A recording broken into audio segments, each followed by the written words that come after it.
Hello dear viewers, সকলকে তোমাদের স্বাগত।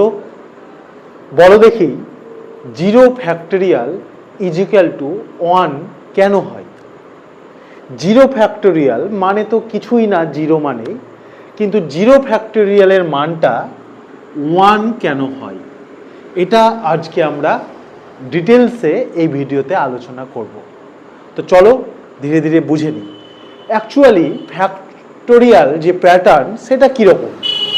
ধরো 2 ফ্যাক্টোরিয়াল হলে কি হয়, 2 ইন্টু 1 ফ্যাক্টোরিয়াল। 3 ফ্যাক্টোরিয়াল হলে কি হয়, 3 ইন্টু 2 ফ্যাক্টোরিয়াল। 4 ফ্যাক্টোরিয়াল হলে আমরা কি লিখতে পারি, 4 ইন্টু 3 ফ্যাক্টোরিয়াল।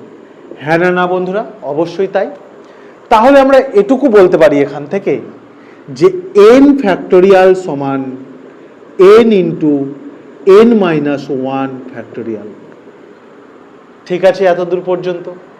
এবার এখন যদি আমরা n ইজিক্যাল টু 1 বসাই এই সমীকরণটাতে, তাহলে কি পাচ্ছি চলো দেখে নিই।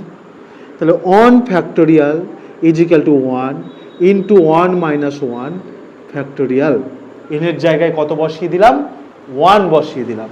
তাহলে 1 এর ফ্যাক্টোরিয়াল মানে তো 1 হয়, সেটা আমরা জানি। তাহলে 1 লিখে ফেললাম। 1 থেকে 1 বাদ দিলে কত, 0 ফ্যাক্টোরিয়াল। তাহলে দেখো এখান থেকে 0 ফ্যাক্টোরিয়াল ইজিক্যাল টু 1কে 1 দিয়ে ভাগ করলে 1 পাচ্ছি। তাহলে এইভাবে আমরা পেলাম 0 ফ্যাক্টোরিয়াল মানে 1।